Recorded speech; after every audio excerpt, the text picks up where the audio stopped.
What's going on, my friends? Episode 120, the Destined Trader channel. I have, some interesting perspective. We was talking, I'm not going to go in length about dollar yen, but I'll get it out of the way. It did it again. Do you see what I'm saying? Do you see the pattern I'm talking about here? It did it again. Yesterday, 161, 200. Okay. Everybody thought, finally, this is the high. This is the high. What did it do today? 161.7. Oh, boy. Oh, man. I thought yesterday was the high. Oh, well, today's got to be the high. Come on, bruh. It very well could be. Just, if you are that convinced that price is going down, just give yourself some room to breathe and leave it at that and move on to the next idea, okay? Have you some nice areas you're looking at to say, okay, if it goes here, my idea is way wrong. That's where your stop needs to be, honestly. I mean, your absolute quit. You're going to throw those computer across the room quitting.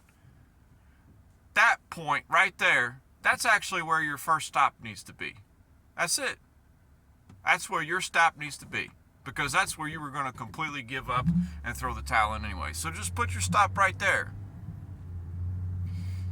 Or, if you're trading, it all depends on your style, and what kind of, how you do things. A lot of people, they like to use stop loss. They love to use stop loss.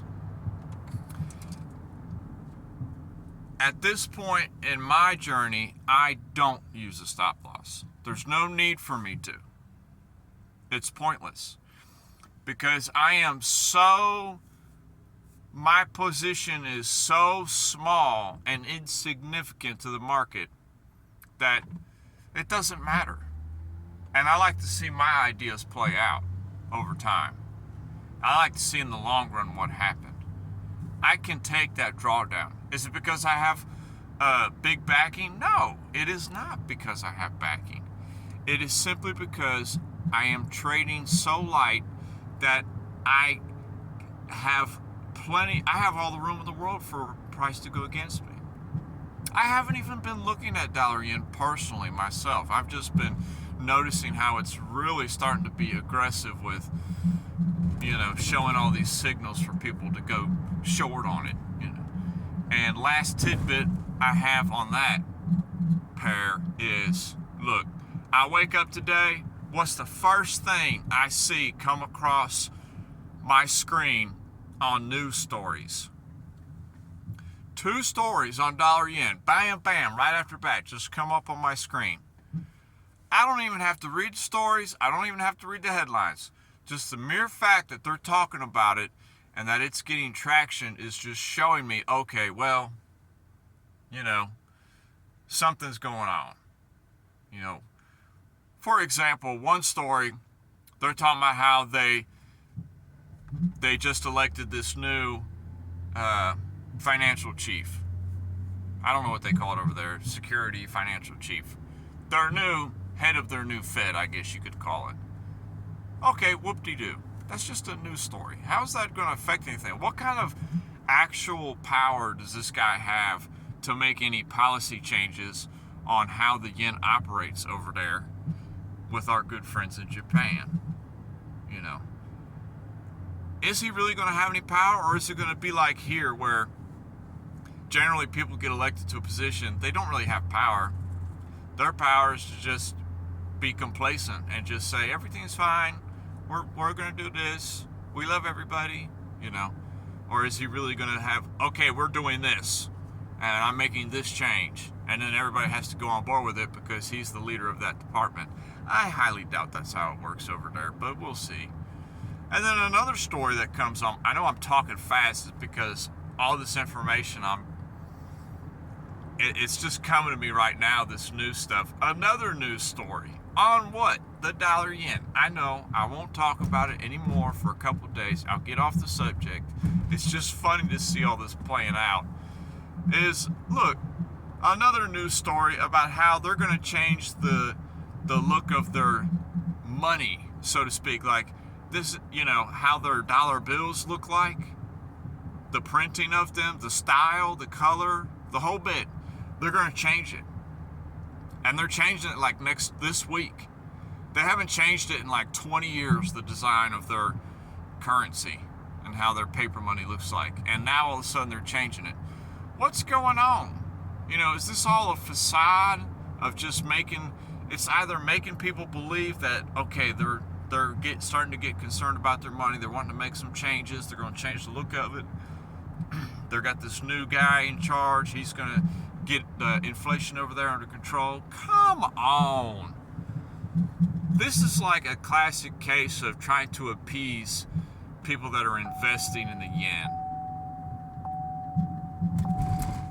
I have a good case scenario in my mind is, okay, the yen finally steadies out and we have a nice little reset and it gets a little bit of its value back and we're sitting pretty around the 140 range, here in a few months, and everybody's happy because they made money on their shorts and everybody's not so scared as much about the value of the dollar versus the yen, that the yen is just getting so weak against the dollar. But that's my positive outlook for my friends in Japan. My downside outlook is that, look, it could get worse before it gets better. As is with me in my life, a lot of times things get a lot worse before they get better. I have to suffer tremendously before I gain an inch of forward momentum. And it could be like that. Just be prepared. You don't know. Yes, I see a lot of technicals to go short on dollar yen right now, but all the news, all the concern around it, I feel like a lot of people that are trying to profit off of the value of the yen going down is going to suffer the price. Don't be too quick to short something just because you don't like it or you think it's starting to get weak. It could go against you even worse. I'm not just saying this because live in the States. I'm just telling you, always be leery shorting the dollar, okay? Because essentially, basically, I'm gonna make it basic to you. When you go short on USD JPY, what are you doing? You're basically saying, hey man, I think the Japanese yen is more valuable than this against the dollar. So basically you're devaluing the US dollar on your trade in a certain frame of mind. And shorting the dollar that can be dangerous at times. Yes, there's a time to short and there's a time to long, but being that the dollar is still like the world currency, it so quickly turns on you, so quickly. And you just have to be careful with that. But I'll leave it at that. Don't be surprised for the yen to get even weaker against the dollar. I mean, look at the history of that thing. It could very well get up into the 250 range. What? Bullshit. You never know, bruh. I'm telling you. Look at it. Go onto your trading view and look at a monthly chart of dollar yen. Look at it. Tell me that thing can't go to 250. It can go to 250, I'm telling you. I know people, bullshit. They're going to be like, this guy is off his rockers. I'm just saying, when you think long term, it can do shit like that. But when you're so focused in on the moment, you can't see what might really be going on. Am I going to go along from this point? Absolutely not. I wouldn't dare touch this thing right now. But if this thing if it just had a little cool off to 140 and then it's kind of holding steady, believe me, I'm loading up. I could care less.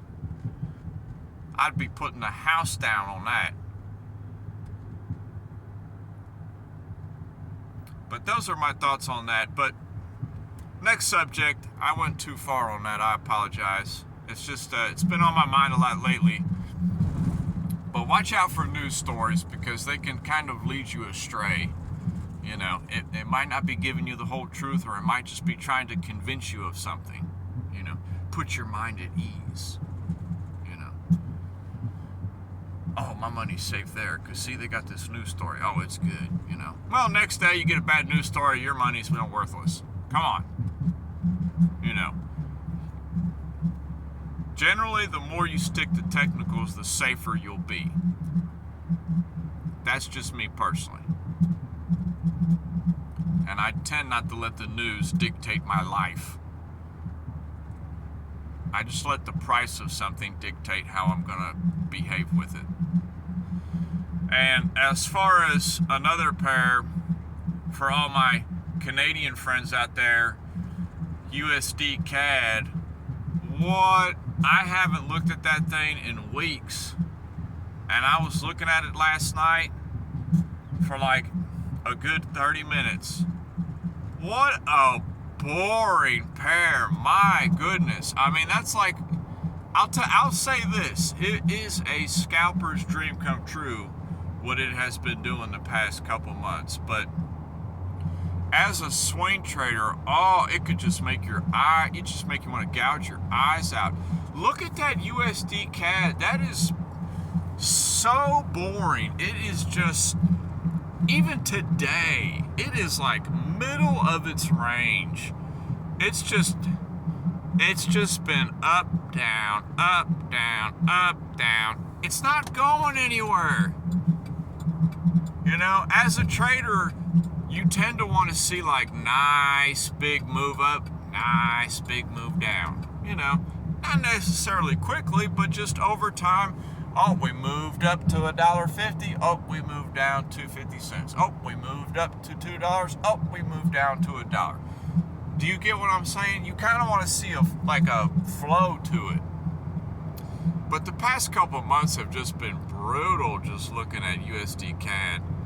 I traded that in the past, and I've been looking to revisit it, but it's just not giving me what I want.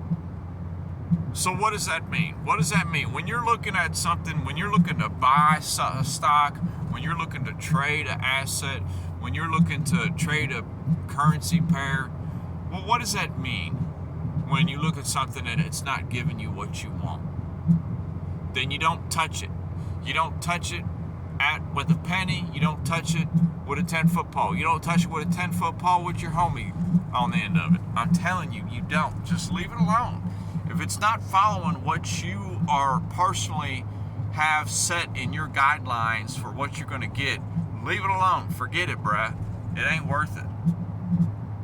Don't just go hopping into something just to hop into something. Dang, man, you're so negative on your channel. No, I don't know why I'm in such a fast-talking mood today. I'm just telling you like it is. You know, there's no beating around the bush. If you don't like it, don't touch it. You know, if there's a girl you're interested in and you say, oh man, she is gorgeous. I love the way this girl looks. You know, I'd love to go out on a date with her, you know, or I'd love to, you know, let's hang out, you know. And you go up and you start talking to her, and the way she's talking, either it be her voice or just the kind of statements she's making, if it's coming off straight up cringe to you, my guy, I don't care if she's a 10. Ditch it, because mentally it's going to drive you crazy later. And that goes with trading. Just because something looks great, if it doesn't follow your guidelines, leave it alone. That's somebody else's setup. That's not your setup. What's your setup? I don't have a setup. I just go with whatever's working for me at the moment. Okay. You know, you're still on your path to finding what really is your setup and what has worked for you in the past. That's big. Once you start finding what's worked for you in the past, then you know what to go on with the future. So I say, okay, I've seen this happen in the past. I'm going to take this position, and I've seen it happen several times in the past. It generally plays out in this direction, or it generally makes this maneuver to take these people's money. And then you play that. That's all you can do. You know, you got to simplify things. I'm going too far overboard. I apologize. I don't know what was into me today. I guess I was excited. And then I was excited to see some things as I was doing some analysis last night. And then this morning I was kind of bored to see some other things, you know. So I just had a little bit to get off my chest. And I appreciate the love and support. I'm telling you, it's crazy. I haven't uploaded a short, but that one little short video I uploaded the end of last week, Thursday, I believe it was. It's like 4 or 5 days, and it already got like 175 views. What in the world? How does it get that many views? You know, I mean, I know shorts get a lot of views in general, but this is like such a niche industry, so to speak. Niche, I can't say that word, but you know, it's not like the majority of people on YouTube are looking at trading stuff, you know. So it was interesting to see that it got 175 views. So either YouTube was just like, hey, this is okay, we're gonna show more people this, or I don't know what it was, but I appreciate it. It was really nice to see that. It kind of makes me feel like, okay, that was a decent, you know, it wasn't garbage, you know, because it's better to work on not putting out so much garbage, because majority of my channel, I'll be straight up with you, it's just garbage, me rambling, as I'm doing right now, and I love everybody, and I will talk to everybody later. Peace.